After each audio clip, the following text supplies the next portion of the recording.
employees have been here for more than 20 years. 28%, more than 1 in 4, have been here for more than 15 years.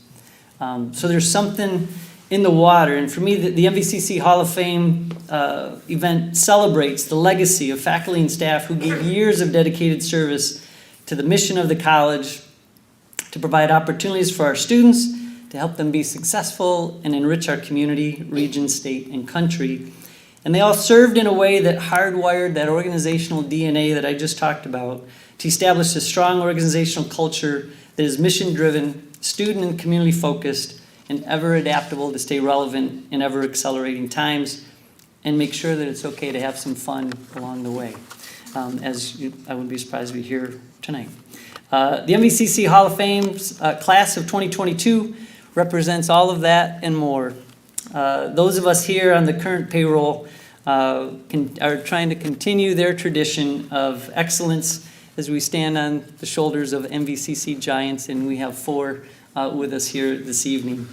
It's now my pleasure to introduce a member of our MVCC Board of Trustees, Mr. David Mathis, who first joined the board in 1977, recently completed a term as president of and chair of the board of the Association of Community College Trustees, the National Association of Community College Trustees, is an Alumni of Merit recipient here at MVCC, member of the inaugural Hall of Fame class of MVCC, and also the current president of the Alumni Association of MVCC. So please welcome, on behalf of the Board of Trustees, Mr. David Mathis.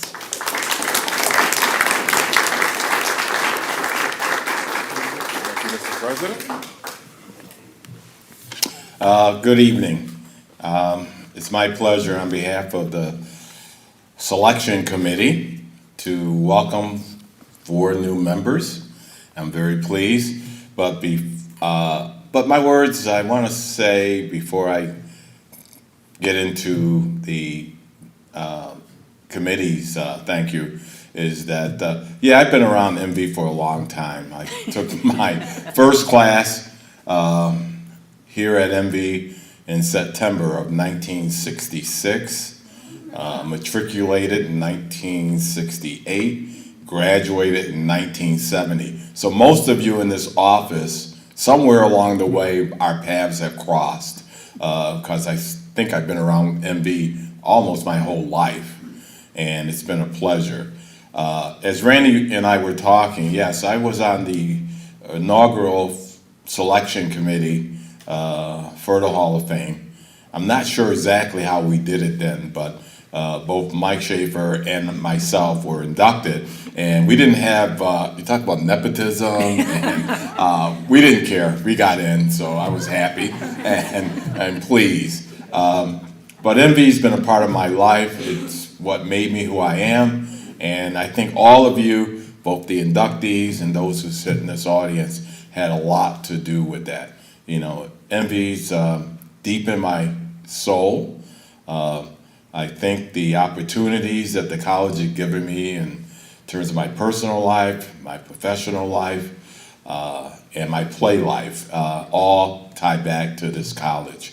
And I don't get this opportunity very often to say that I would not be who I am if it wasn't for Mohawk Valley Community College.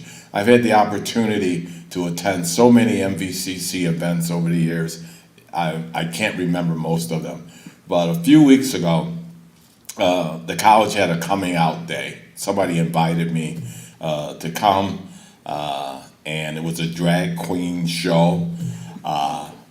And I was sitting in the audience, and I said, here I am, a 75-year-old black man sitting here in an audience with a whole bunch of students and drag queens running around, having a great time. And I said, what I do for MV is got to be, this is the event. So I gotta admit, it was great. The college alumni center was full with students and some of the staff, and it was great because that's what MV's all about.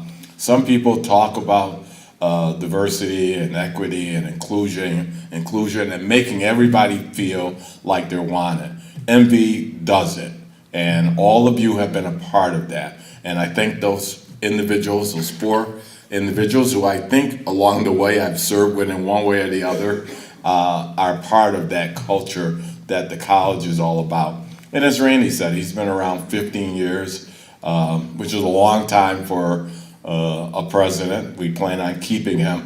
There's a secret that somewhere we have a contract with him that he will not be able to leave MV for another 5 to 10 years, and we will not let him leave because we do not want. I served on 2 search committees, the one that brought Mike Schaefer here and the one that brought Randy here. I am not serving on another search committee. Trust me, okay? So if Randy leaves, somebody else has to step up to the plate. Frank Dubek, who's our current board chair, maybe he will do it, but I am not doing it. But once again, I want to congratulate our inductees into the Hall of Fame and say, without a doubt, they're all honestly deserving of this honor, and I look forward to hearing them maybe say something nice about me before they sit down. Thank you all.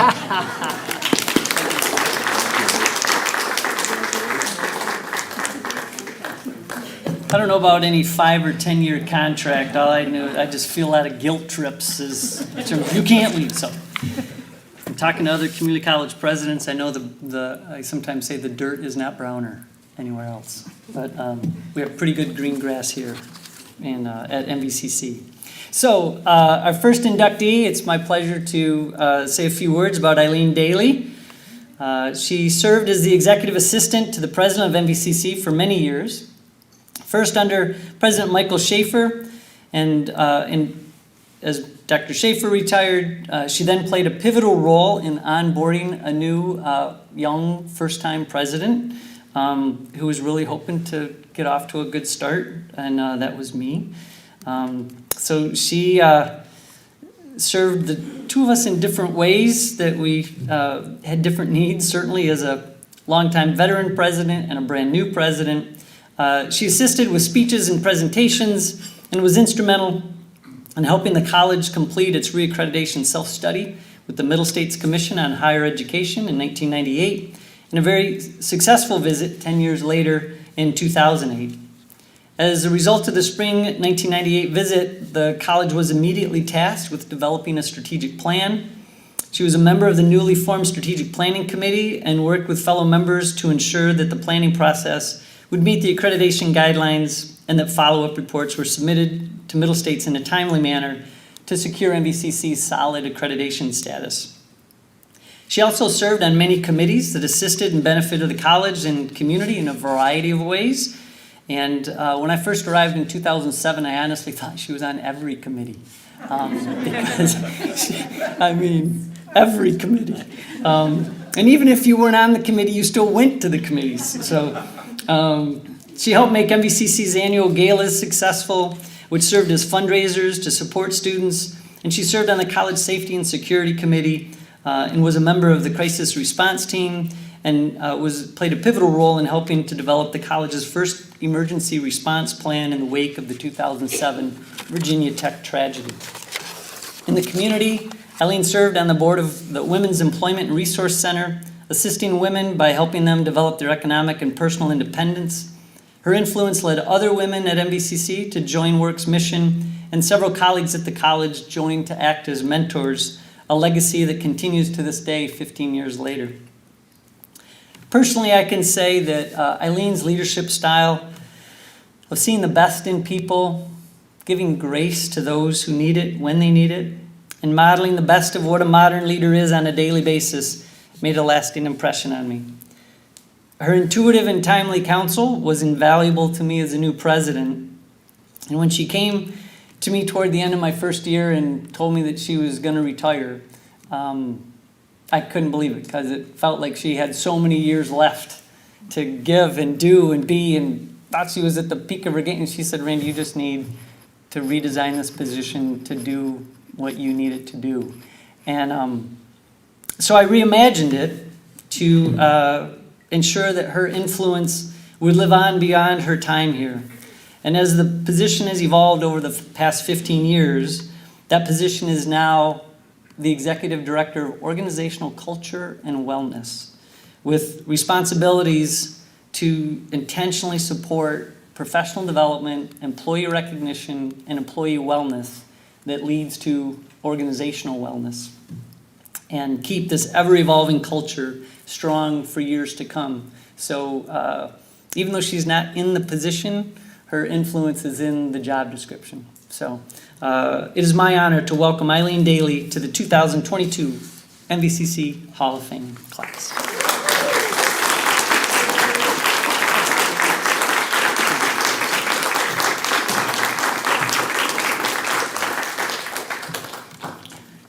So nice to be here, really is. I haven't been back to campus in a while, and see so many old friends. I don't mean old friends, I mean friends. And I've missed you. I was realizing that tonight as I was talking to so many people, how nice it is to be back here.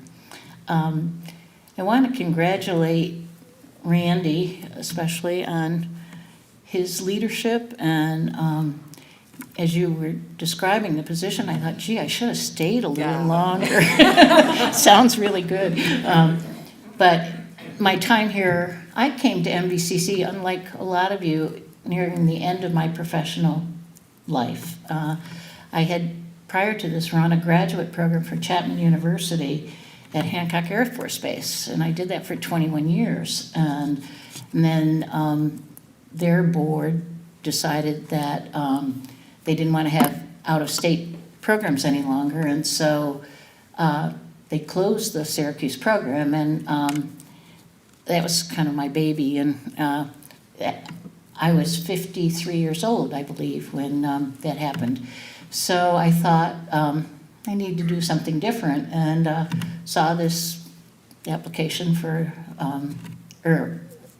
advertisement, I mean, for executive assistant to the president at Mohawk Valley Community College. And I thought that sounded interesting. I sent in the application, and Denise DiGiorgio was the chair of the search committee. And that began a friendship that's lasted to this day. And so when we're talking about culture and this place, and I do feel it, there is something very special about MVCC. The friendships, the dedication of the faculty and the staff for student success is just unique. It really is unique. And I'm really truly honored to have had the time to work here. I want to say a couple things. Donnie Yeage's here tonight, who was just sort of my built-in tranquilizer on days when life was crazy and we were running from meeting to meeting. She would put everything in order and make sure we got to where we were supposed to be. And again, another friendship that's lasted a lifetime. And then there's that Tiger team of Steve Frisbee and Norma Chrisman and Mark Redlowski and Lorraine Rosero. I can't tell you how many hours we spent together on strategic planning and on Middle States reports, and again, long-term lasting friendships. I did watch the 75-year vignettes where President Ben Wagner interviewed so many of you, and I want to publicly apologize tonight to Norma Chrisman, who said in her her little vignette that on her first day at MVCC, she had a visit from the president's office, that was me, saying I needed a PowerPoint presentation. I didn't have a clue how to do a PowerPoint presentation, and the president needed this, like right away. And that was, I didn't realize, Norma, that was your first day on the job. So I do apologize for that. Anyway, no pressure at all, right? And then there was the galas that were so much fun and so much work. And trips to New York and a conference for, you never belonged to this organization, but it was, I forget the name, the title. International Network. Thank you. Presidential International Network, where we were visited by a large group, or maybe 20 college presidents from around, well, Australia, New Zealand, and President Schaefer wanted to let them have a wonderful experience. And so we had 3 days in like the Mohawk Valley and then 3 days in New York City. And we were to make that all happen, Denise and me and Tony. So anyway, I could go on all night with stories about MVCC. Some I wouldn't tell publicly. But I do want to just end by saying how honored I am to receive this award. And also, in my Christian faith, today is a special day. It's All Souls Day. And what comes to mind immediately for me is Tony Carbone, who was more than a friend, and I carry her in my heart. And so I feel like she's here with me tonight, too. So thank you all very much. So nice to be here.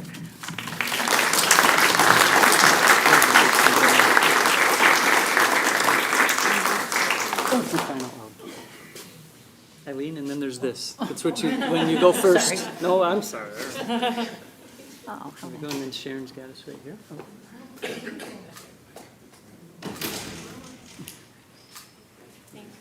Okay, and then you want to put a picture?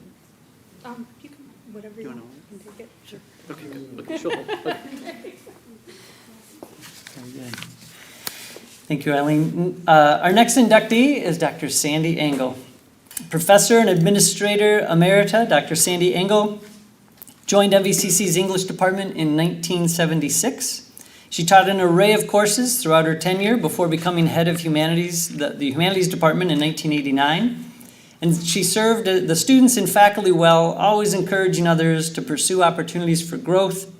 Modeling the way for growth, she was responsible for the introduction of computers to the English program at MVCC after freshman English was chosen as the right course to help students get acclimated to them. Her roles continued to evolve and expand, and during her time, she became Director of International Studies and Acting Vice President for Academic Affairs before retiring in 2015. Sandy dedicated her career to broadening the cultural understanding and competencies of the MVCC community. She supported others in their development of programs and courses, and encouraged other instructors to seek out ways of including cultural exposure in their various programs. Understanding students' needs and recognizing language and cultural barriers that they may be facing, she also designed and implemented the ESL certificate program. While serving as an innovation leader as the Director of International Education, her work in Vietnam, which included designing and launching the Visiting Professor program at Kiang Yang Community College, led to multiple international opportunities for MVCC.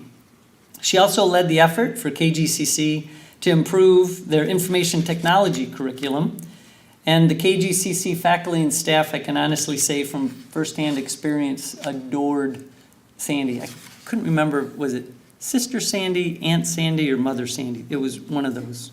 Evo mom. Evo Mom. They adored her.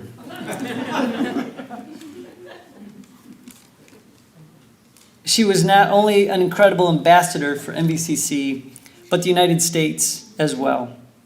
Her contributions continue to influence the present work in diversity, equity, and inclusion at MVCC even today. She was active on many hiring committees, leading to the employment of numerous faculty who have become emerging leaders and established leaders at this point, established and emerging leaders at MVCC, and was also instrumental in the planning and design of Wilcox Hall and launching the theater program and the cultural series. In 2002, she was awarded the prestigious Fulbright U.S. Scholarship, a program of the Federal Department of State for her project, American Literature, Learning Vietnamese Culture. Her work was further supported by the Higher Education United States Agency for International Development in Washington and the U.S. Department of State's International Visitors Program through the U.S. Embassy in Hanoi. Sandy is an accomplished author with many professional publications to her name, including a series of columns in the Utica Observer Dispatch and an article that she co-authored titled Developing Literacy Through Transcription, which was published in the Journal of Basic Writing in 1988. She also regularly spoke on and off campus, highlighting the work that she spearheaded at MVCC on the international level regarding cultural inclusion and expansion, including numerous academic conferences. Personally, I can say that Sandy, her incredibly sharp wit and timely wit always provided humor and perspective on whatever she was working on at the college, and I'm always grateful for that. Even though she might think that I wasn't grateful for some of the wit was good. I was one of several faculty and staff that had the great fortune to benefit from her ambassadorship, if you will, on behalf of MVCC to Vietnam. I had never traveled abroad until I had the opportunity to go to KGCC.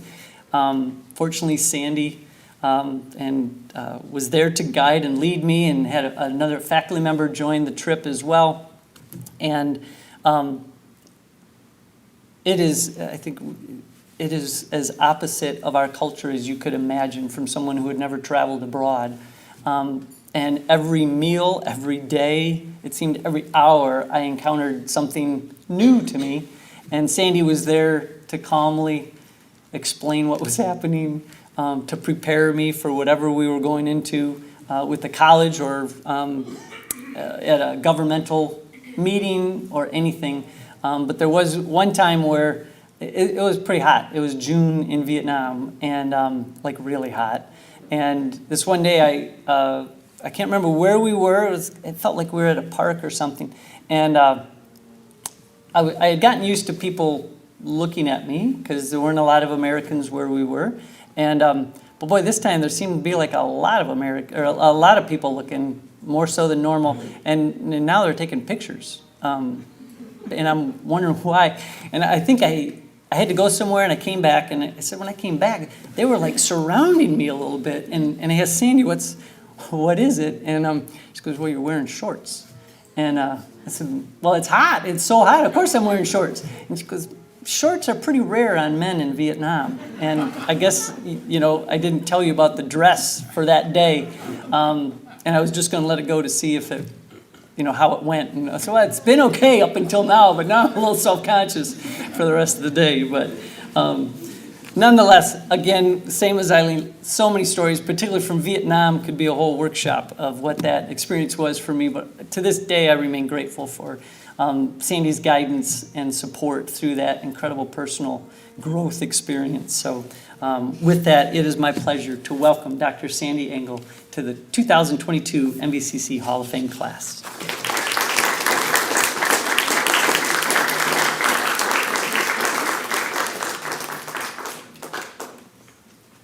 Okay. And you can give a rebuttal to all that. Yes, he was a trooper. He really was a trooper. We were there for about a week, and of course, Friday, we went out to dinner. We're on the Mekong Delta. The smart thing to do is to order fish. So, and we're with a bunch of Vietnamese, three Westerners and the people from the college. And we're all gonna eat the same thing because that's what you do. So, is fish okay? Randy, is fish okay? Love sure. fish. He says, fish fry. And it never occurred to me what was going to happen. They brought out a fish with a face, the complete fish, and we had chopsticks, and he did fine. Okay, and he even did fine when I said, you ought to try the fins because they taste like potato chips. Not chicken. And they do. They taste. He did. My memory is you took like a whole big fin, but I think your memory is you like had a nibble. You just tried it. It was potato chips. It was potato chips. Anyway, speaking of travel, my students never believed this, and I'm sure some of you may not. Well, maybe you believe this. I had never heard of Utica, New York, until I saw the ad for a term appointment in the English department at MVCC in Utica, New York. I was living in eastern Iowa at a community college. I thought, okay, I can stay here a couple more years. It's okay, but eventually I'd like to get back east, since I was from New England originally.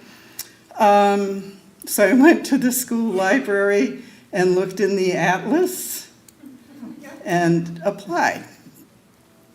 Okay. A few weeks later, I got a phone call from the department head at the time who said, "We need you to come in on Friday. We'd like to talk to you." And I said, "I'd be glad to talk to you, but Friday is graduation day, and the dean's secretary sits on the stage and takes attendance, so I have to be there." And the response was, "Okay, fine, never mind, clunk." So, okay, I went on to my life. And then 3 or 4 weeks later, I got a phone call at home from the same department head, and the question was, "When can you come out for an interview?" So I came out for the interview. By 4th of July that year, happy bicentennial, I was packing and getting ready to move to Utica, New York.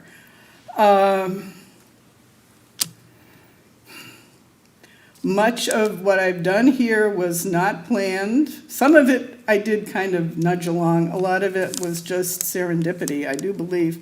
Mostly things did evolve. It was an evolution. Sometimes opportunities presented themselves, like teaching in prison, for example, and sometimes I sought opportunities out, such as the Fulbright.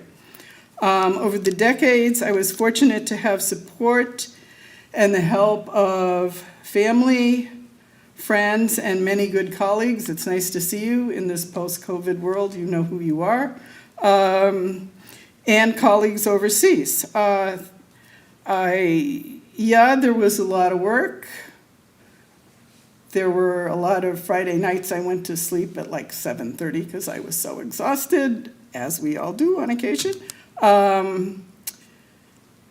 But I would like to thank you all, and I'd be remiss if I didn't mention the students, some of whom made me slightly bonkers, but the range, when I look back, was just stunning. I mean, the people right out of high school, the returning adults, the people in the telephone company program, the name of which escapes me, the prison students. I mean, what a picture of the world.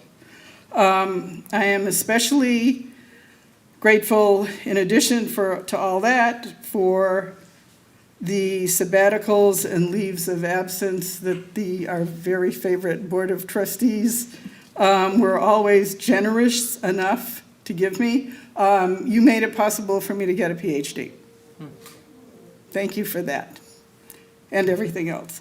The good news and the bad news, mostly good, was I found myself in Utica, New York, and I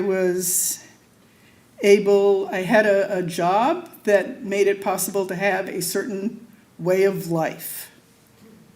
And that was pretty good. Even if I complained, and that's also, as you know, part of the culture here sometimes. Sometimes people aren't shy. And so, in conclusion, let's return to my notion of evolution, that things just kind of happened. I was reminded, I think the last time I saw somebody here, that I once said that I was never going to retire, which I may well have said. I mean, I don't have total recall. But I did. Thank you for the incentive. Good timing. But in retirement, as things have evolved, I have discovered, as a woman of a certain age, that, I was really just born for retirement. I really was. So, thank you, MVCC, and the foundation, and the board, and everybody, all my friends in the back row, some of them are in the back row, for the opportunities and for this honor. Thank you very much.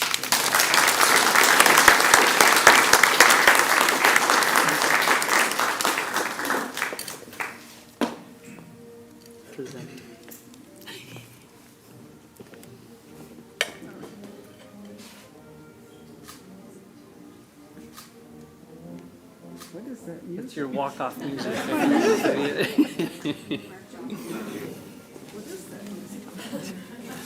Yeah, who knew? The MVCC Community Band practiced tonight. Who knew? Our next inductee is Steve Sr. He joined MVCC in 1975 and provided dedicated service for over 4 decades in multiple positions, including associate professor and head coach of men's wrestling, men's tennis, and women's soccer teams.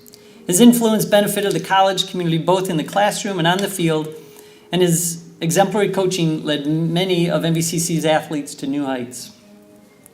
Steve coached men's wrestling and men's tennis for 20 years prior to the elimination of the wrestling program in 1995, and he was inducted into the NJCAA Region 3 Wrestling Coaches Hall of Fame. So this is not your first hall. How about that? Yeah.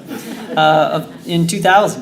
In 1996, he took over the women's soccer program and turned them into a regional and eventual national powerhouse. With no formal training in soccer, he led the program to an overall record of 249 and 70 and 12 ties, which is about a 75% winning percentage, with 2 NJCAA national championships, 6 Region 3 titles, and 9 Mountain Valley Conference crowns. His teams also finished as national runners-up in 2004 and 2013 and placed 3rd in 2006 and 2009, which means in about 20 years, every 3 years, Steve's teams were in the top 3 in the country. His athletes were recognized 13 times as NJCAA All-Americans and 25 times for academic excellence as NJCAA Academic All-Americans. Through all of this, I'm going to say this, I'll say it twice. Through all of this, he never missed a day of work in 41 years. Never missed a day of work in his 41 years.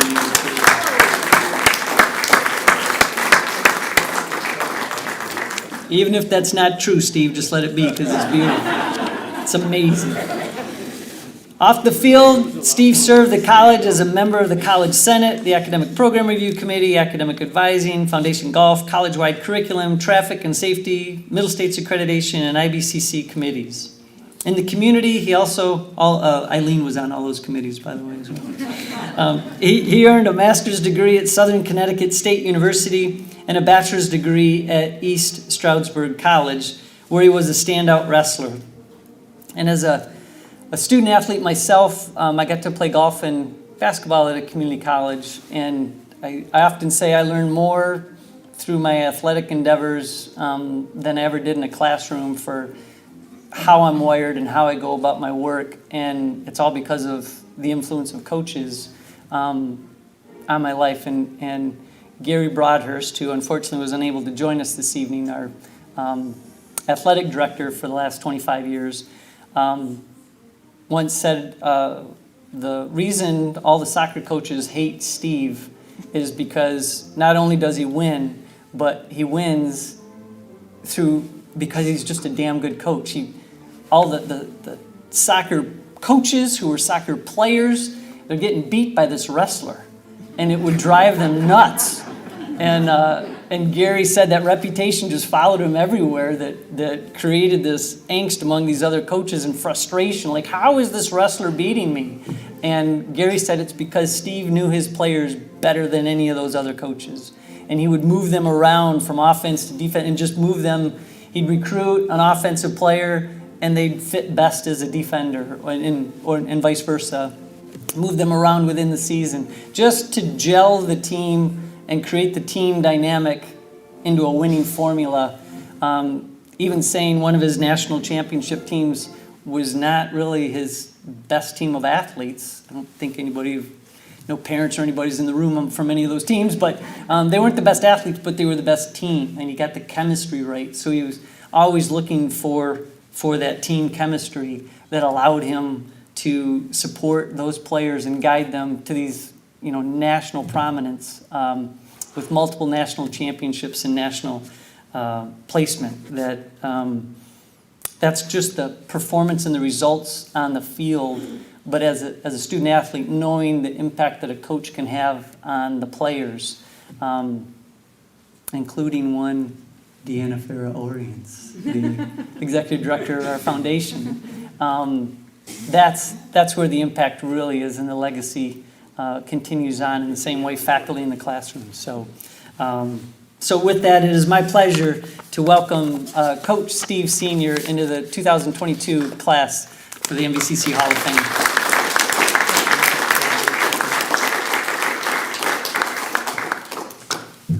Thank you, everyone, for being here. And I definitely would like to thank Randy for being so supportive, and he was definitely one of our biggest fans for a while. And I was probably never more impressed than that one national tournament that you came to every game in 2012. I said, wow, the president's here, showing up, coming on the field after the game.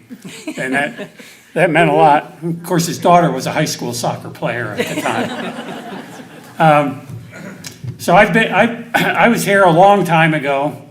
In fact, I remember coming when Dave Mathis was young. I met him first. We were both young then, so I've been here a long time. It was late years ago, actually, 1975. I remember I was a graduate student coaching wrestling at Southern Connecticut, and I was looking for a job the next year, and jobs weren't that easy to get back in 1975. I think this job was posted as head wrestling coach, which is what I wanted. And I looked unlike Sandy, I looked on the map for Utica, New York, and I said, I guess I'm going to apply for this job. So I remember driving out in April along the thruway, and as I got closer to Utica, I started to see more and more snow.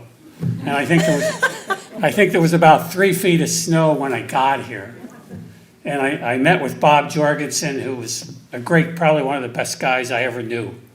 And I remember sitting and talking with him and I remember Bob saying, well, what would it take for you to come here? How much money would we have to give you? And I still remember saying, well, if I stay at Southern Connecticut, they offered me $11,000. And he said, well, if we give you that, we would have a riot here.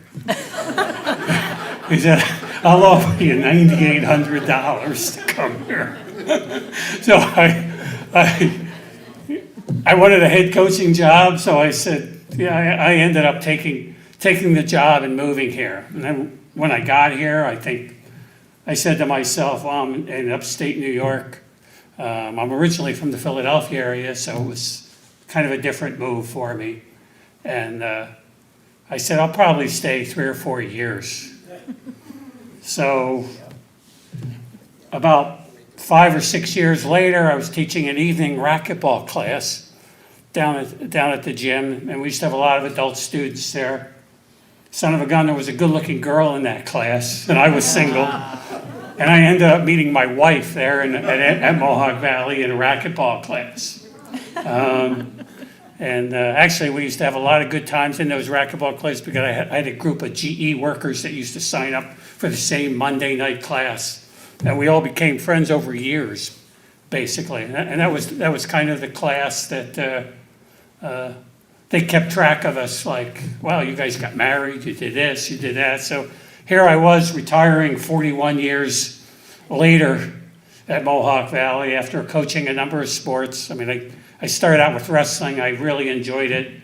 The school developed so much. We started wrestling in my first wrestling room was the metal building next to the tennis courts in the back of the gym. We used to have to walk through the snow to wrestling practice in the mats back then. And son of a gun, we had I had a great team that first year. I mean, I didn't have any recruiting to do that year, but I had tough kids, and we had a fantastic team, and it went on. We had a lot of good years of wrestling. And then when Bob Jorgensen hired me he said, you're going to have to. The other coach before you coached wrestling and tennis. So, I was a wrestler. I didn't know anything about tennis. He said, you're going to have to coach tennis, and it'll take care of itself. Don't worry about it. And son of a gun, he was right. My first year of tennis, I didn't know much about it. I had an undefeated team. I went to regionals. This is how bad I was. The guy said, "Coach, you got to dress better." I mean, I had a bunch of good tennis players. One of the tennis players gave me a nice tennis shirt to wear as a coach. And then they asked me to open tennis balls. I'd never even hardly opened tennis balls. I started opening tennis balls and I cut myself and I needed stitches. I had to go to the hospital for stitches at the regional tournament. And we ended up going to nationals that year in tennis. I mean, it shows you if you have the players, you don't have to do a lot. But then I ended up, it wasn't mentioned, I ended up coaching tennis for 41 years. So I had a lot of fun with that. We had a lot of good teams. The 70s and 80s were really great because tennis was terrific in Utica back then. So I had a lot of fun. I made a lot of good relationships. I can't tell you all the good relationships and all the guys that have kept in touch with me over the years. I even had I'm sorry I missed the call, but one of my All-Americans in wrestling, 20 years later, my wife said, "You're never going to guess this, but Grant Hannes called." He was an All-American I had in the late 70s. And he said he was at a bar in California somewhere, and he must have been sitting with another wrestler. And they said, "Let's call Senior." But I used to have that kind of, rapport with the people who graduated and left and really enjoyed what I was doing. And then in 1995, we had, Gary wasn't the AD, I don't remember what was going on, but we ended up having the soccer coach left who was the AD. And I was pretty active in soccer outside of school with my daughters who were playing soccer, like everybody was soccer crazy back in the 90s. So we were doing indoor, outdoor, and I was pretty active. And I remember it might have been Linda Matthews asked me, "Would you take over soccer for it was John Teller at the time?" And I said, "Sure, I'll try it." And we ended up having, the year before they were terrible, we ended up having a 500 season and making regionals, and I kind of enjoyed it. It was quite a bit different from coaching wrestling. You had to, the girls, you had to build up their egos. The guys, you had to break them down a little. But it was a lot of fun, and I ended up sticking with it and having a lot of good seasons and a lot of rapport, a lot of really good rapport, and made a lot of long-time friends. We had things. I even had one year, the first team that won a national title in 2003. The following year, I think it was like maybe 2012 or 13, I had a call from one of the girls, and the whole team ended up getting together and said, "Let's have a reunion 10 years later and meet at Cavallo's," which we did. So, I had an awful lot of nice times with a lot of good students, and probably none of that would have been possible without the support of certainly the college and the administration. We had a great product to sell. We had a lot of supportive administrators, and I can't say enough. Randy's been a big supporter. Certainly Gary Broadhurst was a big supporter, and right from admissions, I had to make sure I stopped over and saw Dan Ianno today, because we used to have a pretty close connection. Obviously, it was all about admissions and getting good people in. So I tried to get around and see as many people as I could that have been a big help with this. So it was an easy product to sell for all those years, and we made a lot of friends and a lot of camaraderie. And again, I appreciate all that Mohawk Valley's done for me. I had a great life here. Raised a family here. We've since moved, but my wife kind of forced me into retirement to see my two daughters live out in Colorado. So we're enjoying life out there, but I do miss it, and I do miss the people here. So thank you very much.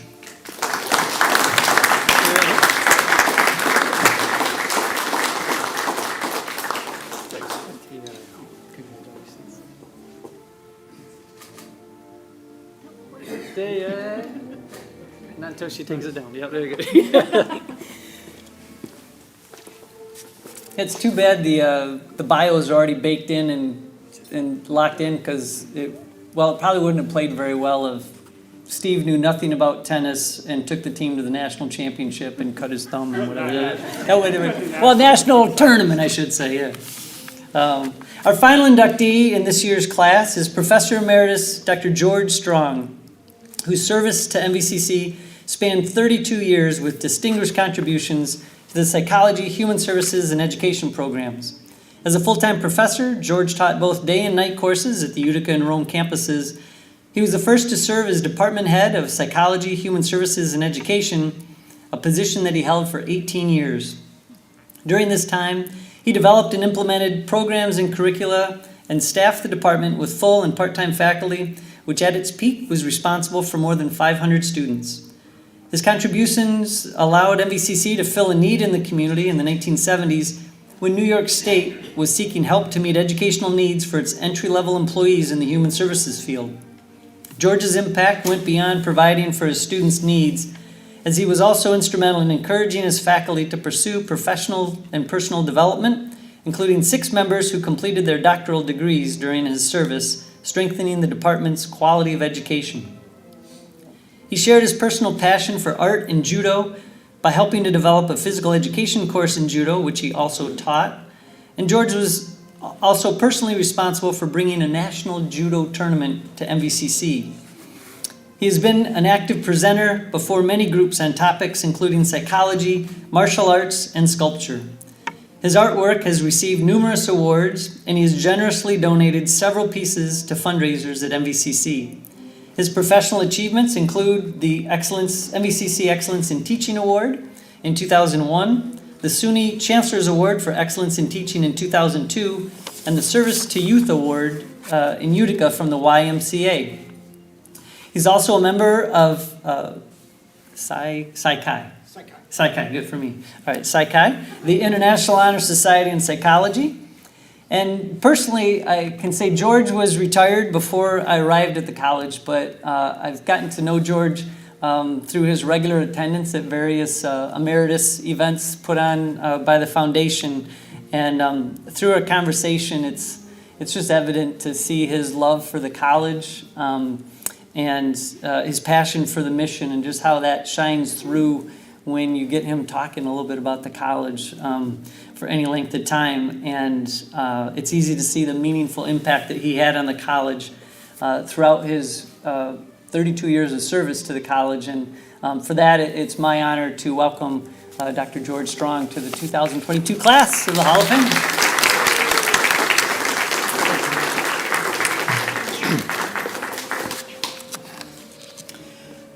And thank you all for coming. You know, I really appreciate your being here. I prepared a speech, but I don't promise to stick too closely to it. I have a tough act to follow here with everybody, but I do want to reach back to 1969. That was the year I came to MVCC, and it was a year in which my daughter was born, and I can remember 1969. It was the year we first put a man on the moon. So I remember I was holding my daughter, rocking her when we watched Neil Armstrong walk, and it was a good year. And it just so happened that it was that year that I got a phone call from MVCC, and it was Professor Mitchell, Roy Mitchell, whom some of you may remember, and he was asking me to come in for an interview, and it kind of surprised me. I had sent in an application for part-time teaching, but this was for a full-time position. And to kind of complicate matters, I had been negotiating to teach elsewhere, and I was, all but certain to teach or to work as a school psychologist at the time. But you know, Roy's invitation, something about my comment, his comments on the phone and so forth, you know, I decided, you know, this is the right interview to follow. So I arrived at MVCC shortly after that. And I remember I walked into Payne Hall over here, and it had just been completed, 1969, Payne Hall completed. And you'll never guess, the first person I met, Tony Carbone. And Tony was just so pleasant and so helpful. You know, I couldn't help but think, well, you know, this really augurs well for, you know, the college. And she showed me into Roy Mitchell's office, and you know, we talked about my graduate school background. We talked about my work as a psychologist, and as we spoke, you know, I began to consider the possibility of a career shift, and I remembered, you know, people within my own family, the Strong family. A lot of teachers in the Strong family. And, you know, in the first, my Aunt Georgiana, who taught in a one-room schoolhouse in the country. And so I was thinking about her in the back of my mind. And I also was thinking about my cousin, a very important person to me, my cousin, John Strong, Dr. John Strong, who was professor at Long Island University. And I remember saying yes to Roy Mitchell's offer to join the faculty. And it was as though the decision had already been, or it had been waiting for me. And I was grateful to Roy. I've always been grateful to Roy Mitchell for giving me a chance. I was green. And I'm grateful to my own family, too, because perhaps without even realizing it, they modeled possibilities for me. I was impressed with Roy Mitchell's discussion also about the role of the community college. And so it was without hesitation, I said yes to a new career. And I came in time to see this college as my second family. You know, that's the way I think of it.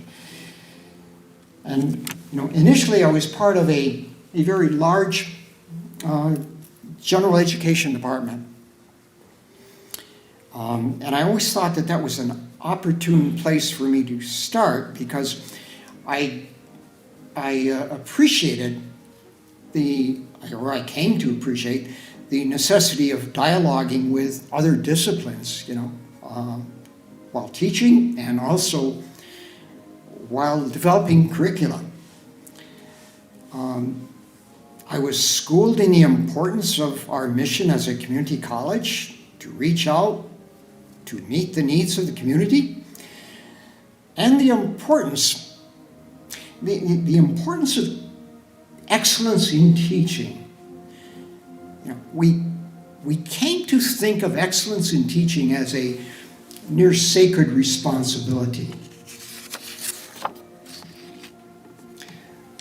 During what I believe to have been the college's first reorganization, I was asked to be head of a newly created department, and that included human services program with majors in social services, mental health, childcare, developmental disabilities, as well as a cluster of courses in psychology. As department head,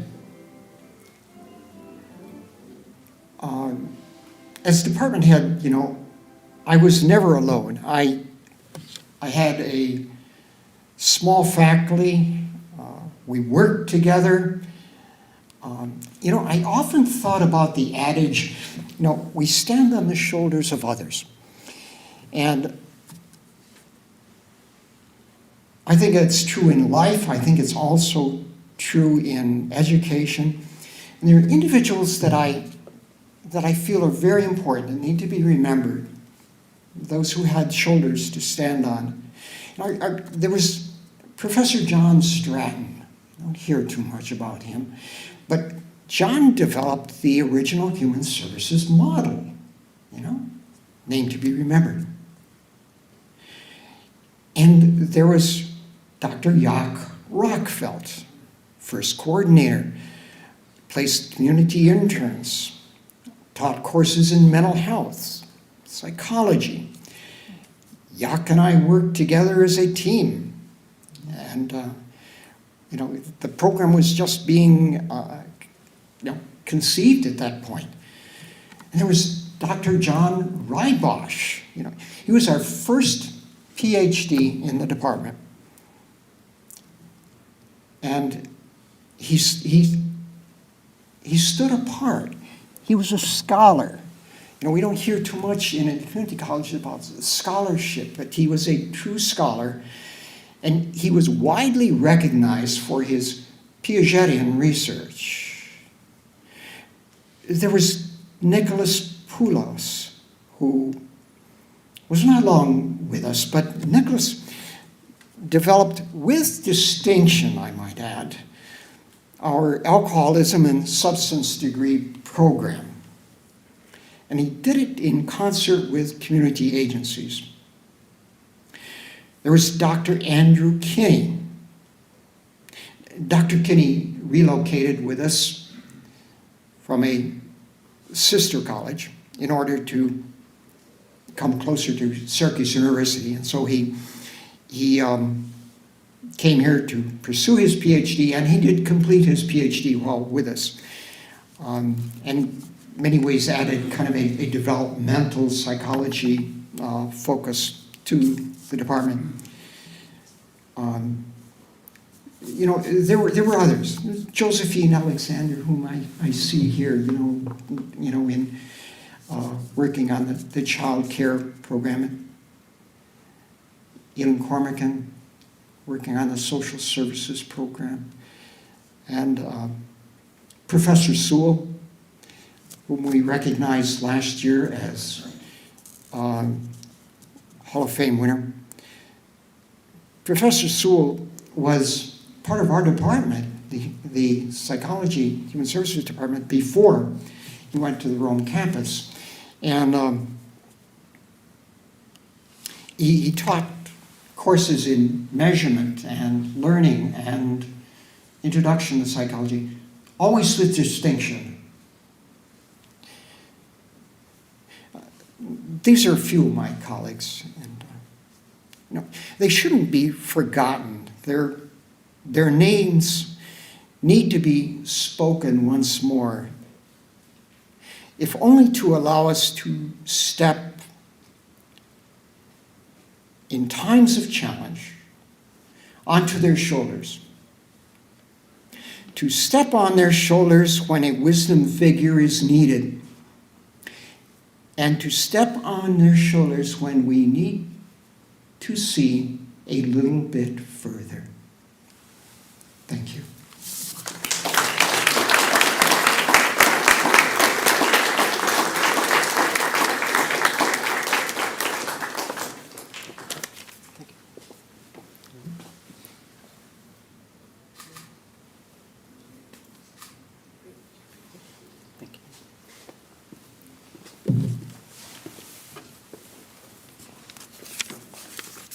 Dan, I appreciate the coordination with the band, to hear the soaring pageantry of music, of the soundtrack for this event. It's been wonderful. I want to close with a quote from Brene Brown, where she said, quote, "Vulnerability is the birthplace of love, belonging, joy, courage, empathy, and creativity. Vulnerability is the source of hope, empathy, accountability, and authenticity. If we want greater clarity in our purpose or deeper and more meaningful spiritual lives, vulnerability is the path. She goes on to say that vulnerability creates capacity for humility, and that true excellence, exceptional performance, can only come if humility is present. It's clear that excellence is present in the Hall of Fame class of 2022. Congratulations to our inductees. Thank you for what you've done for MVCC and letting us celebrate you tonight, and thank everyone for doing so. Thank you.